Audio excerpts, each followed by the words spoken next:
கர்த்தரும் உன்னதவுமான ஆண்டவர் இயேசு கிறிஸ்துவின் நாமத்தினாலே யாவருக்கும் அன்பின் வாழ்த்துக்கள்.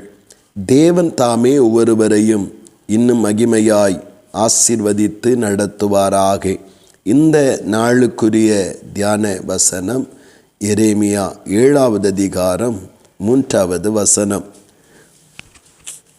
உங்கள் வழிகளையும் உங்கள் கிரியைகளையும் சீர்படுத்துங்கள், அப்பொழுது உங்களை இந்த ஸ்தலத்திலே குடியிருக்க பண்ணுவேன் என்று கர்த்தர் சொல்லுகிறார்.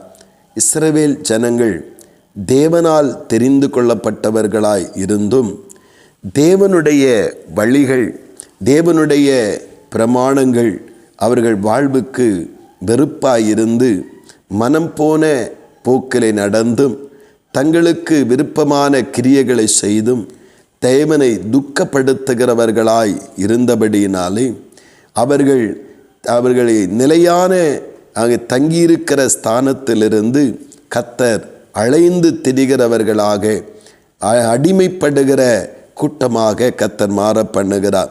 அந்த அடிமைத்தனத்தினுடைய பலிகள், வேதனைகள், சுதந்திரமாக தேவ நன்மைகளை பெற்று சமாதானமாய் வாழ்ந்து குடியிருக்க வேண்டியவர்கள் அந்த அடிமைத்தனத்தினாலே பல இன்னல்களையும் அவமானங்களையும் குறைவுகளையும் பல அலைச்சல்களையும் அடைகிறவர்களாய் இருக்கிறதை நாம் காண முடிகிறது.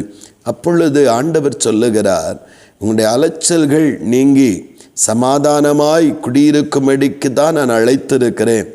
ஆனால் அந்த நிலைகளை ஏன் எங்களிடத்திலே செய்ய முடியாமல், அல்லது உங்களிடத்திலே நான் ஏன் அதை நிறைவேற்ற முடியாமல் இருக்கிறேன் என்றால், உங்களுடைய கிரியைகளும் உங்களுடைய செய்கைகளும் தான் அதற்கு காரணமாக இருக்கிறது அப்படி என்று சொல்லி கொடுக்கிறார். அதைத்தான் எங்கேயும் சொல்லுகிறார், உங்கள் வழிகளையும் கிரியைகளையும் சரியாக்கி கொள்ளுங்கள் அப்படி என்று சொல்லுகிறார். தேவனுடைய பிள்ளைகளை சமாதானமாக இருக்கும்படிக்கே கர்த்தர் நம்மை அழைத்திருக்கிறார்.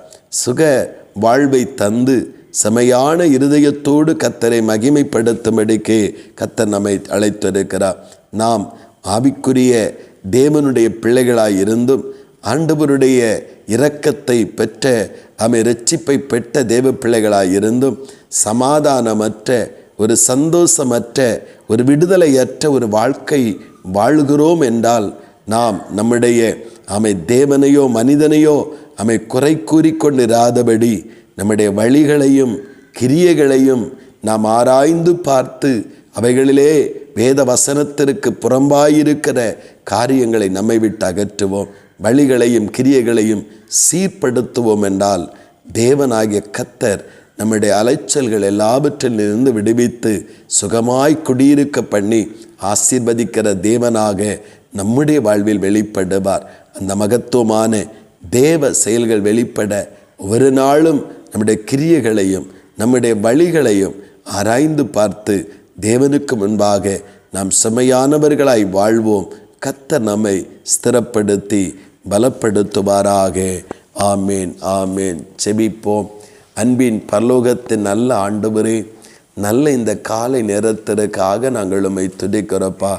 உன்னதமான அழைப்பினாலே இஸ்ரவேல் ஜனங்களை பேறு பிரித்தெடுத்து மகிமைப்படுத்தின ஆண்டவரே, எங்களையும் ஆண்டவரே பாவத்தின் அகோரத்தில் இருந்த எங்களை பரிசுத்த சன்னதியாக தெரிந்தெடுத்து ஆண்டவரே ஆசீர்வாதத்தின் சன்னதியாக வழிநடத்தி வருகிறீர். தகப்பனே, தேவ சமாதானம் பெற்று சுகமாய் வாழ்ந்திருக்க வேண்டிய எங்களுடைய வாழ்க்கையிலே அலைச்சல்களும் சமாதான கேடுகளும் குறைவுகளும் வருகிறது என்றால் எங்கள் வழிகளும் எங்கள் கிரியைகளும் தேவனுக்கு பிரியமில்லாமல் இருக்கிறதுனாலேயே அது வருகிறதப்பா. நாங்கள் எங்கள் கையின் கிரியைகளும் எங்கள் வழிகளும் ஆண்டவருக்கு முன்பாய் செமையானதாய் இருப்பதற்காக ஒவ்வொரு நாளும் ஆண்டவர் ஆராய்ந்து பார்த்து செமையாய் நடக்க எங்களுக்கு கிருபையை தாரும் தகப்பனே. உம்முடைய பரிசுத்த மகிமையும் உம்முடைய பரிசுத்த வல்லமையும் உம்முடைய பரிசுத்த கிருபையும் ஆளுகை செய்ய வேண்டுமாய் நாங்கள் செபிக்கிறோம். கர்த்தரே, உம்முடைய சமாதானத்தின் பாதையிலே ஆண்டவர் குடியிருக்க பண்ணுவீராக. கர்த்தரப்படியே செய்கிறபடியாய் ஸ்தோத்திரம், கர்த்தரப்படியே இறங்குகிறபடியாய் ஸ்தோத்திரம்.